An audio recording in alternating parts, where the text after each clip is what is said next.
Project Hail Mary had everything it needed to be a modern sci-fi classic, but it never takes the risks necessary to actually earn that title. And that's frustrating, because there's a lot to like here. The movie looks absolutely incredible, the concept is interesting, and at its core, it has one of the best character duos in recent memory. But at the same time, it has some pretty clear issues that hold it back from being something truly special. So in this video, I'm going to break down what this movie gets right, where it starts to fall apart, and why it never reaches its full potential. Okay, first off, if you're unfamiliar with the story, here's a quick breakdown. The movie follows Ryland Grace, a scientist who wakes up alone on a spaceship with no memory of who he is or how he got there. As his memory slowly starts to come back, he realizes he's on a mission to save Earth, because the sun is being drained by this organism called astrophage, and within 30 years, the temperature on Earth will drop roughly 20 to 30 degrees Fahrenheit, or for all my non-American viewers, 15 to 20 degrees Celsius, making life inhabitable within a couple generations. While trying to figure out a solution, Grace discovers that he's not alone in space. He encounters an alien that he later names Rocky, who's dealing with the exact same problem on his own planet. So the two of them decide to team up and work together to try and save both of their worlds before it's too late. Because of the limited cast, Project Hail Mary lives and dies with the dynamic between Grace and Rocky, and the bond they build is genuinely special. It actually reminds me of classic Pixar duos like Remy and Linguini, or Wally and Eve. They're completely different from each other physically. They're completely different species with different biology and different ways of communicating. But that's exactly what makes those relationships work. They're not similar, they complement each other. You see, Rocky is terrified of being alone. He lost his entire crew and spent decades by himself. And more importantly, he was never able to save them. But Grace, he's the complete opposite. He's a loner, but it's not just that he avoids connection, he actively avoids responsibility. We see early on that when he's put in a position where he has to sacrifice himself for others, he chooses not to. So their arcs are actually complete opposites. Rocky comes from a place where he was unable to save anyone. And Grace, he comes from a place where he was unwilling to save anyone. And throughout the movie, that starts to change. Rocky finally gets the chance to save someone, and eventually his entire species. And Grace becomes someone who is finally willing to make the sacrifice for someone else. Now, they don't understand each other emotionally at first, but they understand how to work together. And on paper, they have absolutely no reason to connect. But the movie shows that none of that actually matters, because what the relationship is built on is something deeper than that. It's not about what they are, it's about who they are and what they need. And in that sense, they're actually perfect for each other. And that relationship is strong enough to carry a lot of the movie.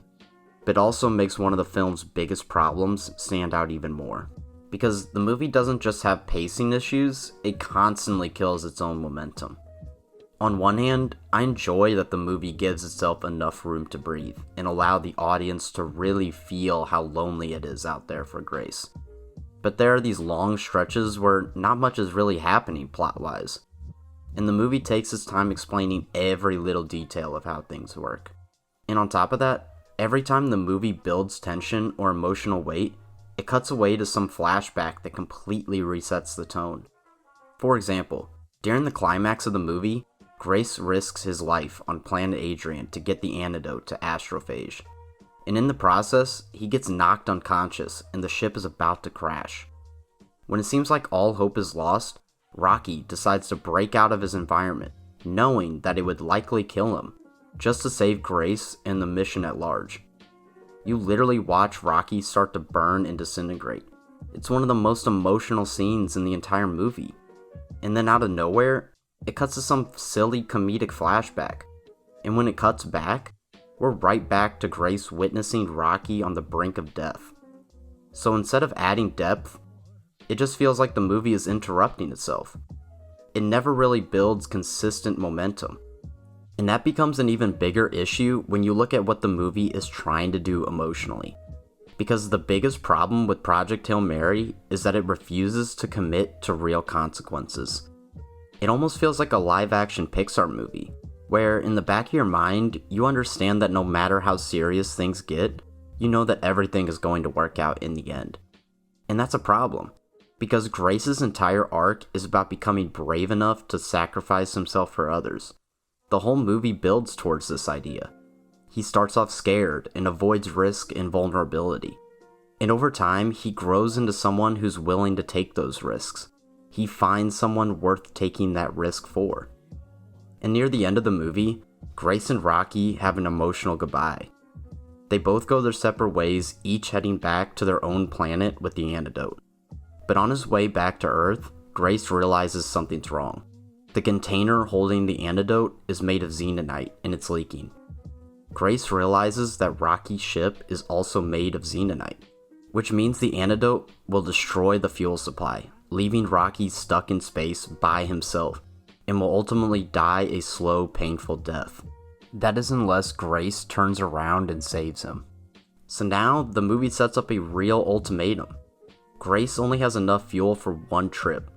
He can either go back to Earth, or go save Rocky. And honestly, this is where the movie had a chance to become something truly special.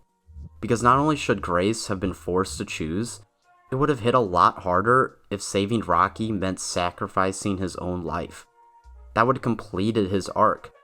A character who starts off avoiding risk and responsibility, finally choosing to give his life for someone else. But instead, the movie gives him an out. He's able to send the antidote back to Earth on separate mini ships, while still going to save Rocky. And because he doesn't have any real connections on Earth, he's not actually sacrificing anything. He chooses Rocky over Earth. But he never has to pay the price for that choice.